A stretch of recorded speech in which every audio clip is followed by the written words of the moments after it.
আমি মাঝখানে একটা কথা যোগ করি, সেটা হলো একটা রোড ম্যাপ যদি আমরা দিয়ে দিতাম তাহলে কি হতো?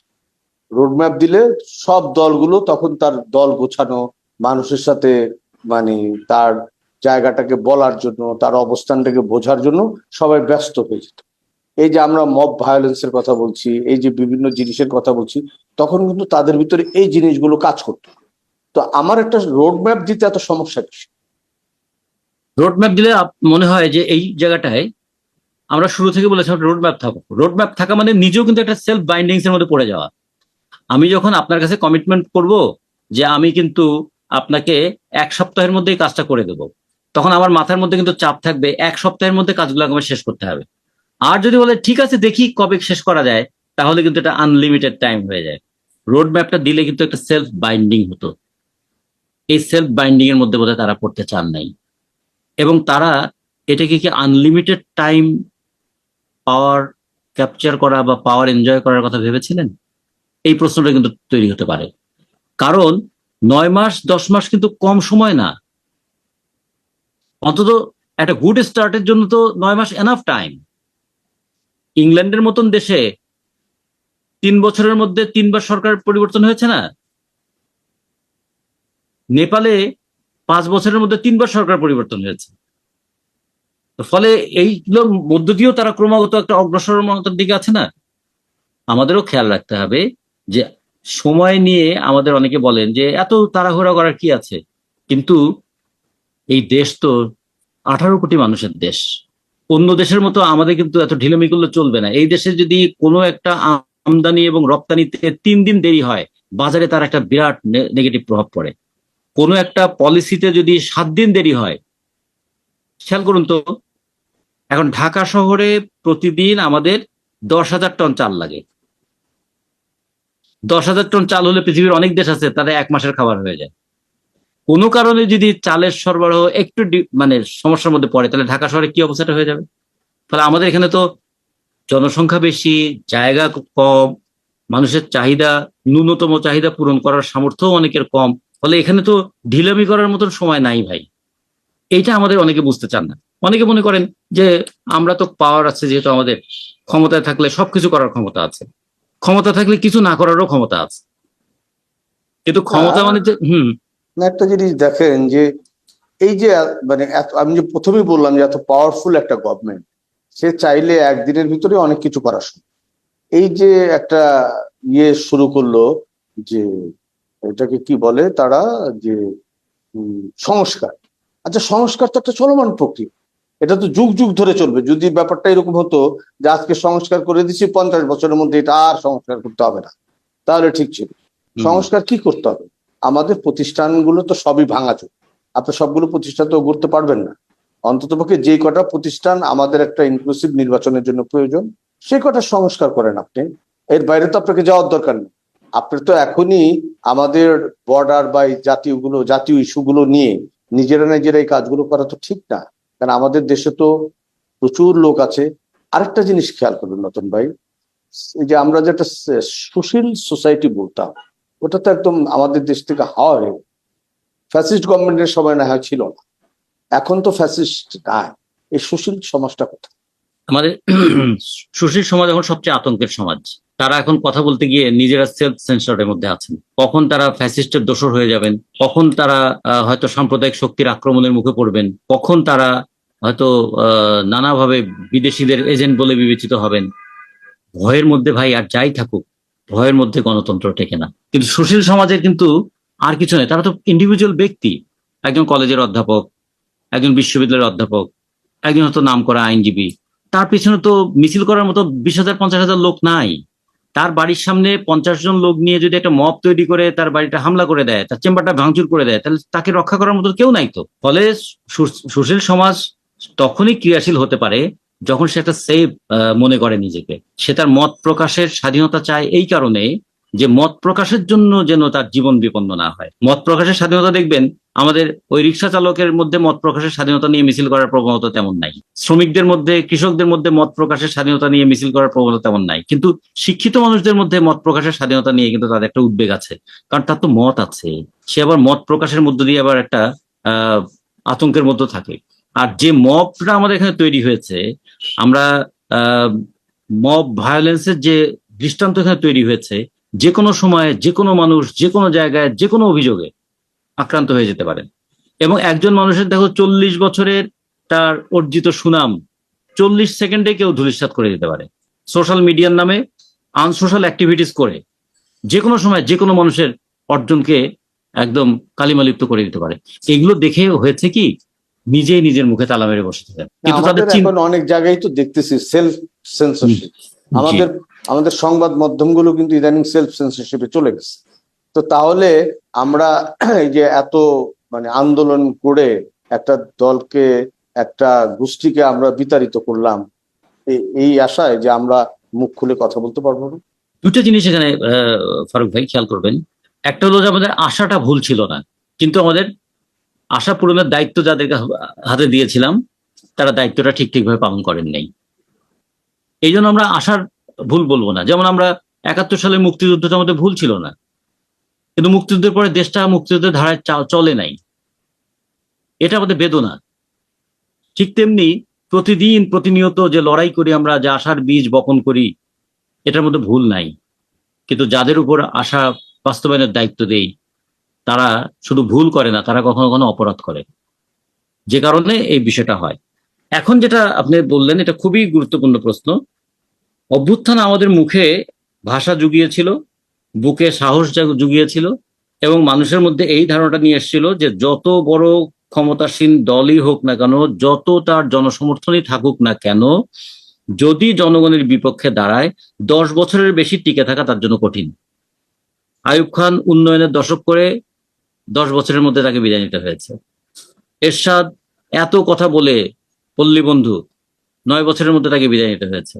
এবং 2008 সালে এইরকম একটা দারুণ মানে জনসমর্থিত নির্বাচনে বিজয় অর্জন করে আওয়ামী লীগ 2014 সালে যখন এই যে ভোটারবিহীন নির্বাচনটা করলো, 2014 থেকে 2024 10 বছরের মধ্যে আওয়ামী লীগ উন্নয়নের এত কথা বলেও কিন্তু ক্ষমতায় থাকতে পারলো না।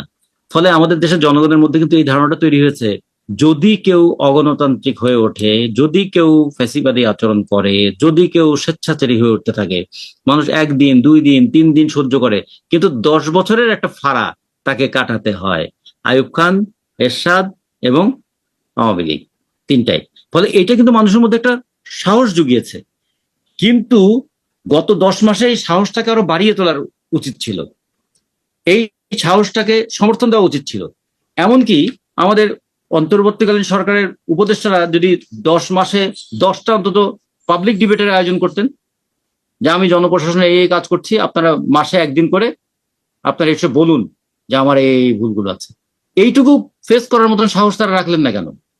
10 মাসে যদি 10টা পাবলিক ডিবেট হতো, 10 মাসে যদি অর্থ মন্ত্রণালয়, বাণিজ্য মন্ত্রণালয়, কৃষি মন্ত্রণালয়, শিল্প মন্ত্রণালয় তারা যদি বলতেন আচ্ছা কৃষির ক্ষেত্রে কি হলে ভালো হয় বলুন তো, তাহলে হতো কি মানুষ বলতো যে হ্যাঁ আমার তো কথা বলার জায়গা তার স্পেস করে দিয়েছেন। এগুলো করার জন্য খুব বেশি টাকা পয়সা খরচ করতে হতো না, কিন্তু মানুষ তখন বুঝতো যে আগের সরকারের তুলনায় এই সরকারের একটা ডিফারেন্স আছে। এই সরকার সমালোচনাটা শোনে, এই সরকার সমালোচিত হয় এবং সমালোচনাকে ভয় পায় না, বরং সমালোচনা থেকে শিক্ষা নিয়ে নিজের ত্রুটি দূর করতে চায়। এই দৃষ্টান্তটা কিন্তু আমরা স্থাপন করতে পারি নাই, বা এই সরকার করে নাই। ফলে এখন মাঝে মাঝে মনে হয় আমরা কি তাহলে মানে অর্জন করতে গিয়ে আবার সব হারিয়ে ফেললাম। কিন্তু আমাদের কাছে আবার মনে হয় যে কোনো কিছুই হারায় না, সবকিছু অভিজ্ঞতা সঞ্চিত হিসেবে থাকে, কোনো কিছু বেদনার রূপে থাকে, কোনো কিছু সাফল্যের রূপে থাকে। আমাদের সাফল্যের পরিমাণটা তেমন না হলেও বেদনার রূপে থাকবে, যে আমরা কি ধরনের একটা রক্তক্ষয়ী সংগ্রামের মধ্য দিয়ে আমরা যা অর্জন করেছিলাম তা জনগণের কাছে খুব বেশি গ্রহণযোগ্য হয় নাই। এই জায়গা থেকে আবার আমাদের লড়তে হবে।